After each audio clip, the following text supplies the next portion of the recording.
कहने को तो बहुत सारी बातें हैं, अब सारी बातें तो कही नहीं जा सकती, लेकिन मैं कम शब्दों में इतना कहूंगा, इन सब के पीछे हमारे यहाँ जो नगर आयुक्त महोदय हैं, इनका हाथ है और इन्हीं की जिम्मेदारी है, क्योंकि नगर आयुक्त ही यहाँ पे आदेश देते हैं तभी होता है, और नगर आयुक्त के कहने पे ही मीडिया को बाहर किया गया। तो मैं ये कहना चाहता हूँ कि नगर आयुक्त महोदय यहाँ तानाशाही और अपनी मनमानी करने के लिए आए हैं, या जनता को व्यवस्था देने के लिए आए हैं, या पार्षदों का अपमान करने के लिए आए हैं। पूर्व में भी जो घटना हुई पार्षद के साथ में, उसमें भी नगर आयुक्त महोदय का हाथ था। मेरे पास गोपनीय सूचनाएं हैं, तब मैं ये बात कह रहा हूँ। और आज भी जो पत्रकारों का अपमान किया गया है, ये भी नगर आयुक्त महोदय की चाल है।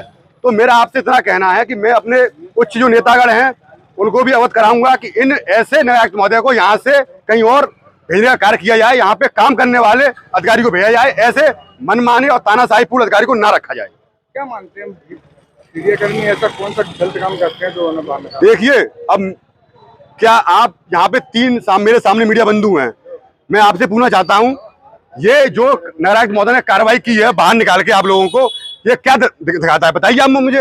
ये तानाशाही नहीं तो क्या है? अभी अगर इस बात के पीछे अगर वो मेरे खिलाफ कोई षड्यंत्र रचते हैं, कोई दिक्कत नहीं भाई, हम जनसेवा के लिए आए हैं और जनसेवा करेंगे और सही बात को उठाएंगे। उन्हें नगर आयुक्त महोदय को अपनी तानाशाही मनमानी करनी है, और यहाँ सब लोग वाकिफ हैं उनकी तानाशाही से। मन आता है तो ठेकेदार का पेमेंट करेंगे, मन आएगा तो वो टेंडर निकालेंगे।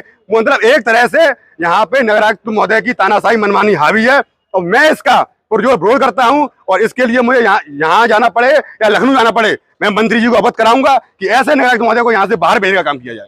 ये मैं नगर निगम में आज पहली बार जो निगम और सरकार के बीच का समन्वय है, माननीय अध्यक्ष जी सतीश दिवाकर जी को बहुत बहुत बधाई देता हूं, जिन्होंने इस चुनाव में अपनी महती भूमिका निभाने का काम किया।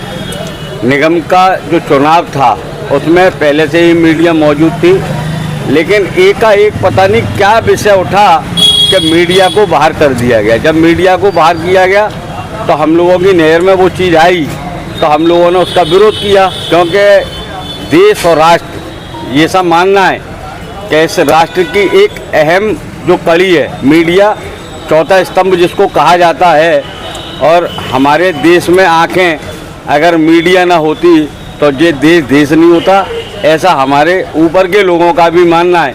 तो धरातल पे जो लोग काम कर रहे हैं उनकी ये समझ में क्यों नहीं आ रहा कि मीडिया के अंदर होने से क्या दिक्कत आ रही थी, क्या कुछ काला पीला करने का अंदेशा था? जब ऐसा नहीं था तो मीडिया को बाहर क्यों किया गया? हमने आयुक्त महोदय और महापौर महोदया से निवेदन किया कि जिस मीडिया को बाहर किया गया ससम्मान उसे अंदर ले लिया जाए। उन्हें ससम्मान जिस तरीके से प्रत्येक बोर्ड की बैठक में अंदर मीडिया रहती है वैसे उन्हें सम्मान दिया जाए। लेकिन क्या वजह रही, किनके इशारे पे जो हुआ ये समझ में नहीं आ रहा। और काफ़ी अनुनय विनय के बाद में हर धर्मिता क्या वजह है मुझे नहीं समझ में आ रहा। अभी भी मैंने दोबारा माननीय आयुक्त महोदय से निवेदन किया था कि मीडिया को अंदर ले लिया जाए, लेकिन उनका कहना यह है कि हमारी मीडिया से लोगों से बात हो गई।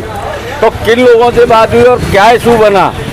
अगर मीडिया के लोगों से बात हो गई तो मीडिया के लोग जो सम्मान के साथ हमारे साथ बैठते उठते हैं वो आए और उन्हें बाहर कर दिया गया। ये बहुत अशोभनीय कृत्य है, और मैं इस कृत्य के लिए मीडिया के परिवार, मीडिया के लोगों से माफ़ी मांगता हूं नगर निगम परिवार की ओर से, क्योंकि ये कृत्य कभी नहीं होना चाहिए। इसके लिए हम प्रतिबद्ध हैं, और अगली बोर्ड की बैठक जो होगी उससे पहले ये लिखित में तय करा दिया जाएगा कि बोर्ड मीटिंग बुलाने से पहले उसमें एक कॉलम जो खोल दिया जाए कि मीडिया के बंधु इसमें अलग जो दीर्घा बनती है उसमें बैठेंगे, तभी बोर्ड की बैठक बुलाई जाए, अन्यथा नहीं बुलाई जाए। तानाशाही वाला माना जा सकता है?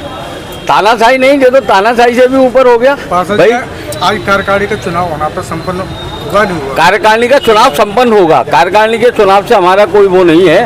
कार्यकारिणी का चुनाव एक लोकतांत्रिक प्रक्रिया है जिसमें सभी पार्षद वोट देंगे, उसमें कोई विवाद और विरोध नहीं है। लेकिन ये समझ में नहीं आ रहा कि विषय क्या आया कि मीडिया को बाहर करना पड़ा। क्या लगता है कोई बड़े खेल की साजिश भी हो सकती है? नहीं, इसमें चुनाव तो बिल्कुल मैं बता दूं, चुनाव से इसका कोई लेना देना नहीं है। इसमें कोई और वजह है जो थोड़ी बहुत देर में क्लियर हो जाएगी, दोबारा आपके साथ जुड़ेंगे और वो विषय आपके साथ खोलेंगे।